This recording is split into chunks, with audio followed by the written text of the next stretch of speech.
أعوذ بالله من الشيطان اللعين الرجيم. بسم الله الرحمن الرحيم. لا حول ولا قوة إلا بالله العلي العظيم. حسبنا الله ونعم الوكيل، نعم المولى ونعم النصير.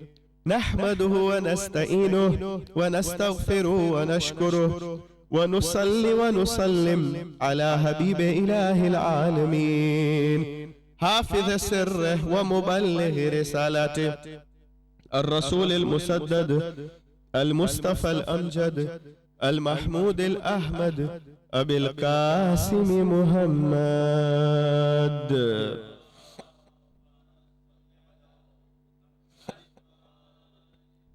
وبآله الطيبين الطاهرين المعصومين، صلوات الله عليهم أجمعين، ولعنة الله على أعدائهم ومنكر فضائلهم وغاصب حقوقهم من الأولين والآخرين، من الآن إلى قيام يوم الدين. أما بعد، فقد قال أمير المؤمنين عليه السلام: الدنيا تغر وتضر وتمر. صلوا على محمد وآل محمد.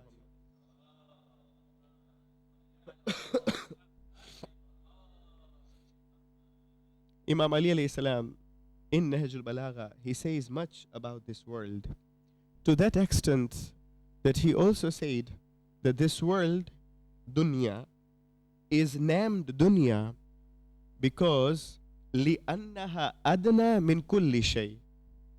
Adna is masculine of dunya. So you have got masculine and feminine, isn't it? So you have got muzakkar and muannas in Arabic, in Farsi, in Urdu. Muzakkar and muannas, which means masculine and feminine. So dunya is feminine, but adna is masculine. So Imam Ali alayhi salam says that dunya is named dunya. This world is named dunya لِأَنَّهَا أَدْنَى مِنْ كُلِّ شَيْءٍ, because it is adna, it is past, it is low. Adna means very low. Don't we say when we want to humble ourselves, when we want to show humility to greater personalities like our imams, we say me adna gulam hum. So adna means something very low. Imam Ali alayhi salam says that لِأَنَّهَا أَدْنَى مِنْ كُلِّ شَيْءٍ. It is completely low compared to all other things. That is why it is called dunya. Or in other words, this dunya, because the disobedience of Allah subhanahu wa ta'ala is taking place in this place, that is why it is called dunya. Now, Amirul Mu'minin speaks much about dunya in Nahj al-Balagha. From his sayings, one saying he says that ad-dunya, he defines dunya in such a way, which is it's in a very beautiful way. It's very short, but in 3 words, he says that ad-dunya taghurru, taghurru, taghurru wa tamurru. Taghurru means it's deceptive. It deceives, it betrays. This dunya, it betrays us. You cannot rely on this world, can we? No, we can't. So it is deceptive, taghurru. Then he says taghurru, it stings, it harms, it hurts. Wa tamurru, and it is transient. It's a very short period of time. In another place, Amirul Mu'minin says it's like a shed. You know, if when we go in a sunny day, we don't see sun completely. But if you go to places where it's a lot of heat, sometimes it is so much heat that we need to sit in a shed, don't we? So when we just spare for some time and sit under the shed, Imam Ali says that sitting under the shed, that is dunya. He says that it's very short period of time. This is dunya, it's transient. It's like a waiting room.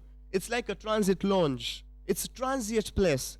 Tamurru, and it goes very fast, extremely fast, Imam Ali alayhi salam says. Sometimes Amirul Mu'minin says, he says that this world of yours is no better than a sneeze of a goat. Than a sneeze of a goat. Or in another place, Amirul Mu'minin says that this world of yours, he says that this world of yours, it is lower than, in my eyes, in my view, he says it is lower than a leftover of a of a bone of a pig in the hands of a leper. It is so low, Amirul Mu'minin says. And that is why once you'll find that in khutbah Shakshakiyah, in Nahjul Balagha, he's got a beautiful khutbah which is called khutbah Shakshakiyah. Amirul Mu'minin talks in that khutbah how the world mistreated him. And Shakshakiyah means that form of a camel. Sometimes when a camel becomes exhausted and it wants to take out foam from its mouth, but it does not take out that foam, it subsides in. That foam is called Shakshakiyah.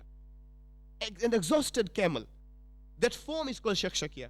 Amirul Mu'minin describes how he was exhausted and how the world mistreated him when the caliphate was taken away, when his right was snatched away, how he was exhausted.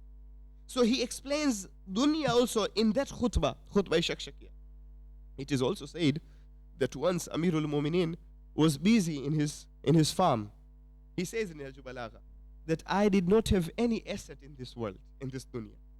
I did not own any property in this world except one property, and that is the land of Fadak. And that also it was snatched away. He says, under the sky I did not have anything. It was only the land of Fadak. And that also it reached to me through Fatima Zahra.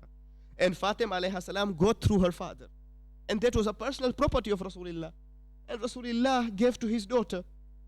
But when even Amirul Mu'minin, it would give them income from that Bagh Fadak.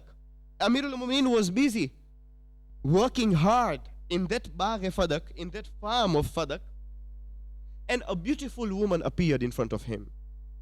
And she says that, Ya Amirul Mu'minin, Yabna Abu Talib, will you marry me? She was a beautiful lady, decorated. She used all those cosmetics, even in those times, to portray herself very attractive towards Amirul Mu'minin. And she says that, O son of Abu Talib, will you marry me? So Amirul Mu'minin asks her, who are you? She says, I am Dunya. She says, O son of Abu Talib, if you marry me, then I will direct you towards the treasures of this earth, towards the treasures of this world, and I will relieve you from all this hard work, which you are working hard right now.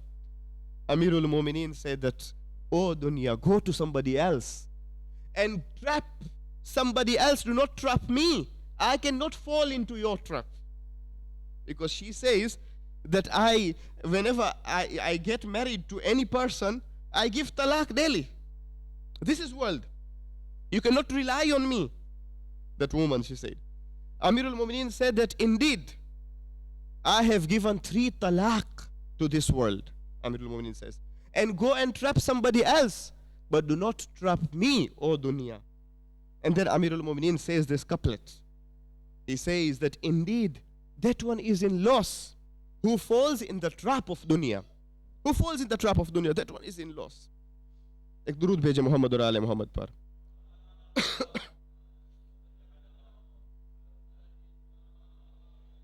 In Khutbah Muttaqeen, he says that from the signs of Muttaqeen, one sign he says that people who are pious, they will not take this world, they won't they won't give priority and preference to this world. But what will they do? They أَظُمَ الْخَالِقِ فِي أَنفُسِهِمْ فَصَغُرَ مَا دُونَهُ فِي أَعْيُنِهِمْ. The greatness of the Lord is seated in their hearts. The pious people are such. أَظُمَ الْخَالِقِ فِي أَنفُسِهِمْ فَصَغُرَ مَا دُونَهُ فِي أَعْيُنِهِمْ.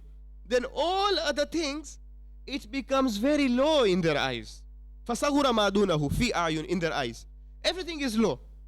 If the greatness of your Lord is seated in the heart, Amirul Mu'minin says. Now, sometimes you'll find, that is why Amirul Mu'minin says that, Imam Hussein says, حُبُّ الدُّنْيَا رَأْسُ كُلِّ خَطِيئَةٍ.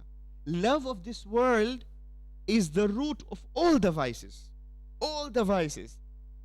Just take example of 30,000 people standing against Imam Hussein alayhi salam. What did all these people they had in common? What did they have? They had that love of that world. You can't say that all of them were jealous, all of them were proud, arrogant, no. But perhaps they were, yes. But in common, they shared everything, and that was love of this world. Those 30,000 people who stood against Imam Hussein alayhi salam. Halake, they were the people who invited Imam Hussein alayhi salam. 18,000 letters were written to Imam Hussein alayhi salam. But those people, they had hubbud dunya. And that is why Imam Hussein says, hubbud dunya ra'asu kulli khatiya. Love of this world is the root of all the vices. Or he says, An-nas abidud dunya. People have become the slaves of this world. وَالدِّينَ لَا يَكُنْ بِأَلْسِنَتِهِمْ. And religion has become only laqlaqa zaban. It has become only lip service religion. They are not using religion the way how it is supposed to be used, how it is supposed to be utilized. It is said that in the time of Isa alayhi salam, Isa was traveling with his companion. And that companion was a person who had love of this world. He was greedy. So when Isa was traveling all the way with his companion, they saw they stopped at a particular place. When they stopped at a particular place, Isa gave him some money and told him that go and buy some food. Now that was the companion of Isa. Sometimes you have got Hamsafar. You travel with him together. Isa gave him some money. He said, whatever you get, you buy. He came back with 3 loaves of bread. And he kept there. But now Isa alayhi salam was busy praying and doing ibadat. When Isa was busy praying, this person thought that Isa is still not finishing his ibadat. From those 3, 1 loaf he ate. He consumed it. When he ate that 1 loaf, and after a long ibadat of Nabi Isa alayhi salam, when Isa finished his ibadah, Isa said that it seemed to be there were 3 loaves of bread here. He said, no, there were only 2. Isa said, fine. Then they continued with he was a greedy person. They continued with their journey. When they reached at the outskirts of a large village, they came across 3 blocks of gold. They saw 3 blocks of gold. And now this person is saying to Isa that, Ya Ruhullah, this here seems to be a great treasure.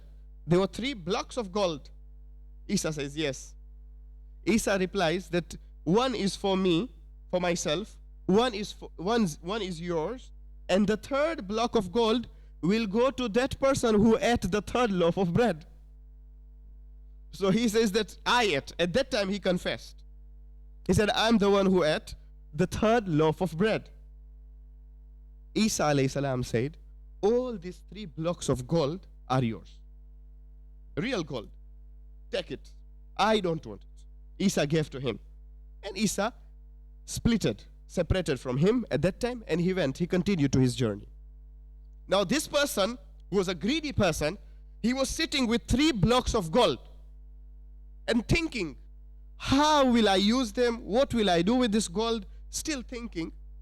While he was thinking, other 3 people came across. They were thieves. They were robbers. When they saw him with gold, they killed him. Yeah? And they wanted to confiscate those 3 blocks of gold. They were also greedy. That person was killed there. And now these 3 are discussing amongst themselves. They are saying that we are hungry also. So they sent one person. They sent one person to go buy some food.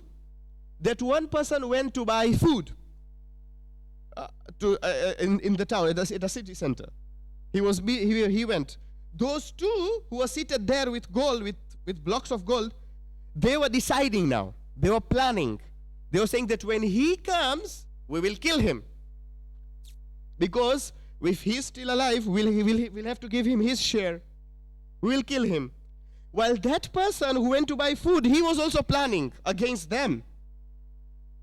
He said that I will buy some food, but I'll put some poison in the food, so that when they eat, they will die. All these 3 blocks will belong to me. So this person brings food. When he brings the food, he is killed by these 2. And these 2 later on, due to the food which they consumed, they also died. So total, how many people died? 4, Ahsant. Initially that person, his corpse was there, and all these 3 died. On the way back, when Isa was coming back from his journey, he saw that all 4 people are dead. All the 4 corpses were there. The dead bodies were there. And the 3 blocks of gold were there.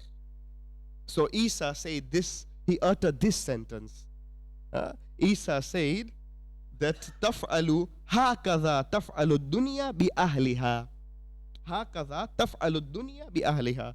That is what the world, that is how the world treats the people of the world who are attracted towards it. That is why in Hadith Qudsi Allah says, what does he say? He says, أجبت لمن يرى التقلب الدنيا كيف يطمئن إليها. It is very much amazing to see Hazrat Insan, that he can see how the world is changing. It's changing its face day by day. But still man relies on it. Man trusts this world. Imam Sadiq also says that you can see that this world changes. Then why do you want to rely on it? Why do you want to trust in this world? Do not trust this world. ایک درود بھیجے محمد اور آل محمد پر.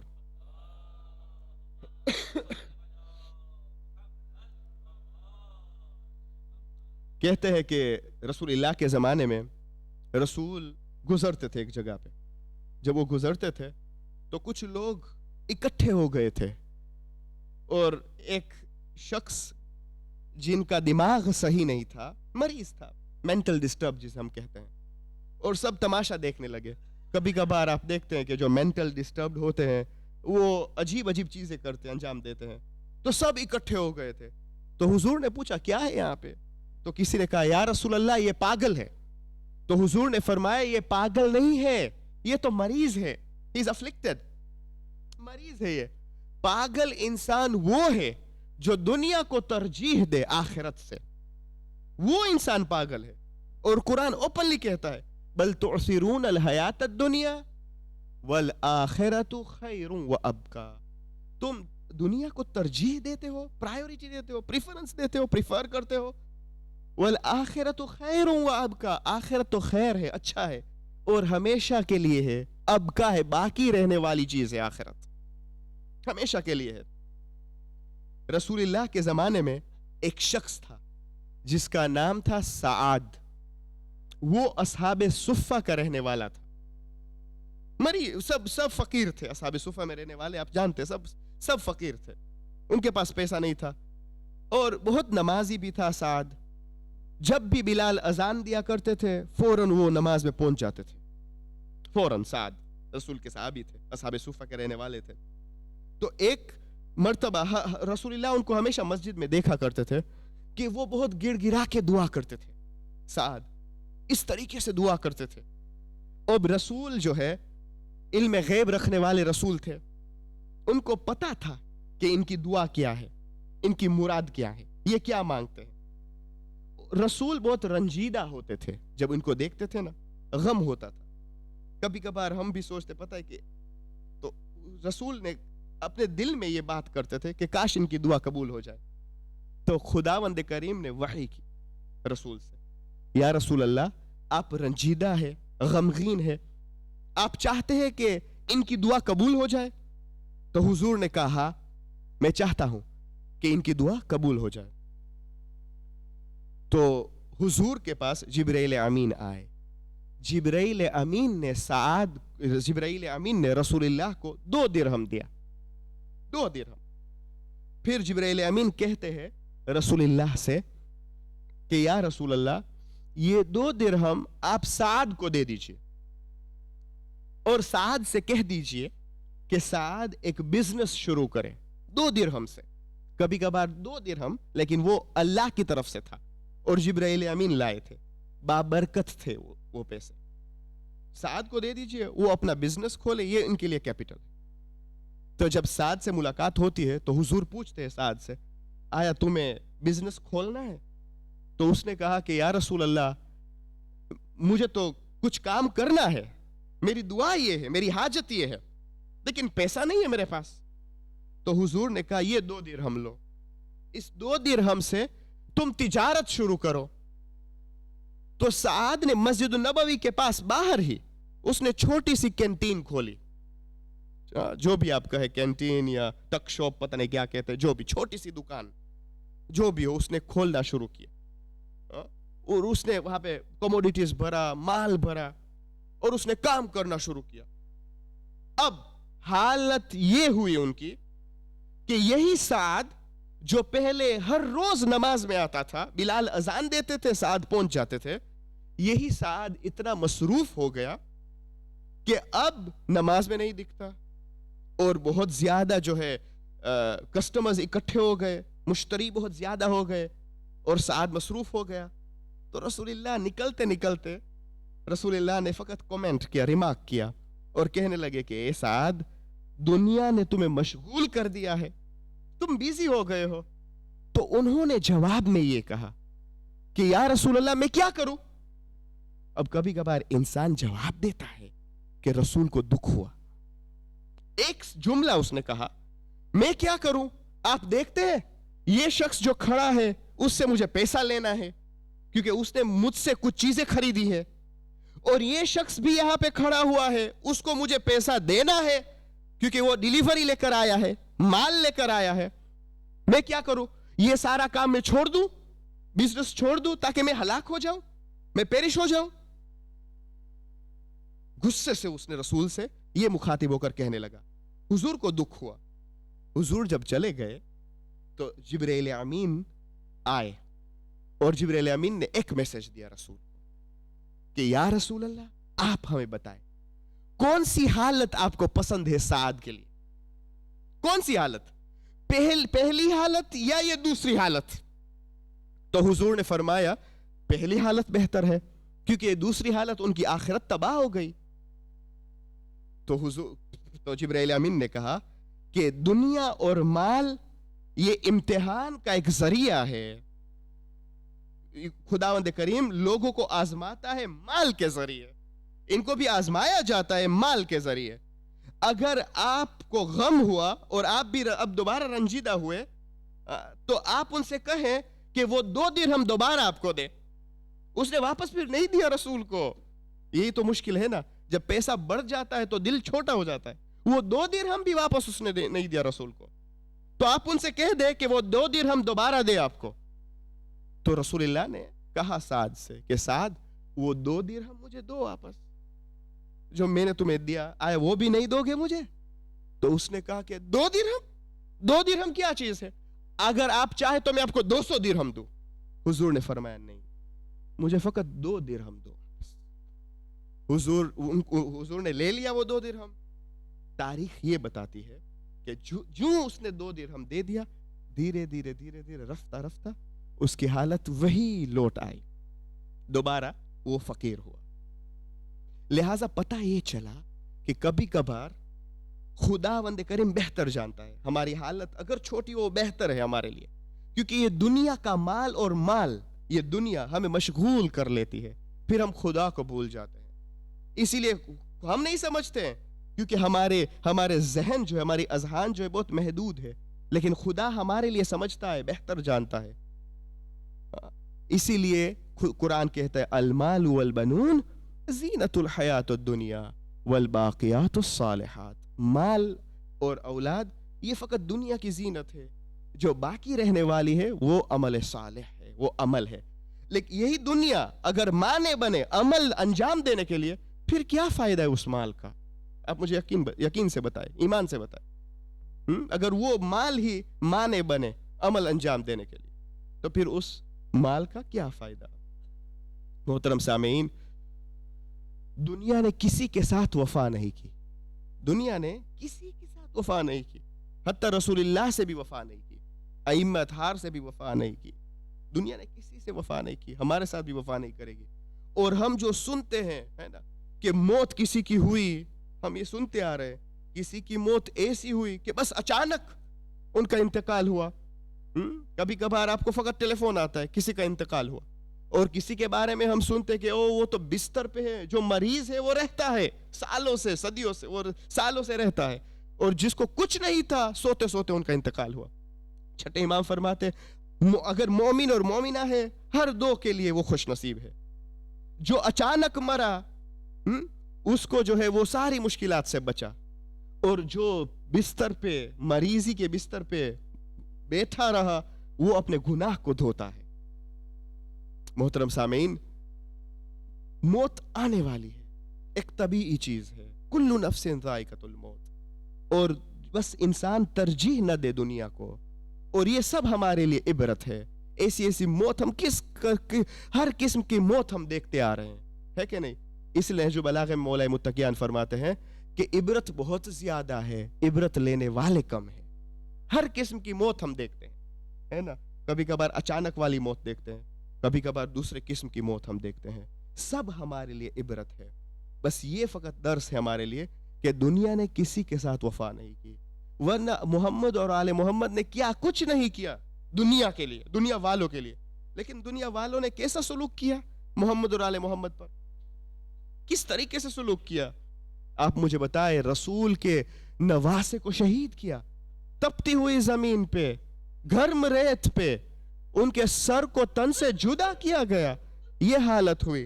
حتیٰ زینب جب پہنچتی ہے حسین کے لاشے پر تو زینب نے نہیں پہچانا بھائی کو. زینب نے سوال کیا، انت اخی وابن امی، آیا تم ہی میرے بھائی ہو؟ آیا تم ہی فاطمہ کے چاند ہو؟ آیا تم ہی حسین ہو؟ عزادارو، آپ مجھے انصاف سے بتائیں، زینب اگر پہچانتی تو کیسے پہچانے؟ زینب نہ پہچان سکی بھائی کو، کیونکہ ایک لاشے کو اگر آپ پہچانے تو اس طریقے سے پہچانیں گے یا اس لاشے میں لباس ہو یا اس لاشے میں سر ہو. لیکن مظلوم کربلا کی مظلومی یہ اس حد تک تھی کہ اس لاش میں نہ لباس تھا، اس لاش میں نہ سر تھا. اس لیے زینب بھی نہ پہچان پائی. حسین کے لاشے سے ایک نحیفہ آواز آئی، اے میری بہن زینب، ہاں میں ہی حسین ہوں. عزادارو، ایک مرتبہ زینب نے اپنے آستین کو اونچا کیا، ہاتھوں آسمان کی طرف بلند کیا اور انہوں نے یہ دعا کی، ربنا تقبل هذا القلیل من القربان، پالنے والے میری ہماری اس قلیل عبادت، ہماری اس قلیل قربانی کو قبول فرما. اس کے بعد زینب نے مدینے کی طرف رخ کیا اور ایک جملہ کہا، نانا آپ کے نماز جنازہ تو ملائکہ نے پڑھی، لیکن ہائے فاطمہ نے جس کو چکیاں پیس پیس کے پالا ہو، امت نے یہ حال کیا. عزادارو، آنے والے بہت آئے حسین کے لاشے پر، حسین کے پہراہن کو بھی لوٹ لیا. حسین کے ہاتھ میں، حسین کی انگلی میں جو امامت کی انگوٹھی تھی وہ بھی نکالنا چاہا. جب نہ نکلی وہ انگوٹھی تو ملعون نے انگلی کو کاٹ لیا. عزادارو، ظلم یہاں تک ہوا کہ حسین کے لاشے پر گھوڑے دوہرائے گئے، لاشے کو پامال کیا گیا. ادھر کے گھوڑے ادھر، ادھر کے گھوڑے ادھر. مظلوم کے اب تو تم نے سر کو تن سے جدا کر لیا، سب کچھ لوٹ لیا. اب حسین تو شہید ہو گئے، مظلوم کربلا تپتی ہوئی زمین پہ سوئے ہوئے ہیں. اب لاش پہ سر بھی نہ رہا، لیکن کافی نہیں تھا ان کے لیے. ظلم کی حد نہیں تھی، ظلم کی انتہا نہیں تھی، یہاں تک کہ گھوڑے دوہرائے گئے. سید سجاد نے اپنے آنکھوں سے یہ منظر دیکھا. ایک مرتبہ سید سجاد کا پورا رنگ زرد ہوا، چہرے کا رنگ زرد ہونے لگا. زینب کانپ اٹھی، اے بیٹا سجاد، آیا تم کو بھی قضا آتی ہے بیٹا؟ سجاد نے کہا، اے پھوپھی اماں، آپ نے دیکھا انہوں نے اپنے نجس لاشے کو دفنایا، لیکن میرے بابا کے لاشے کو پامال کیا گیا.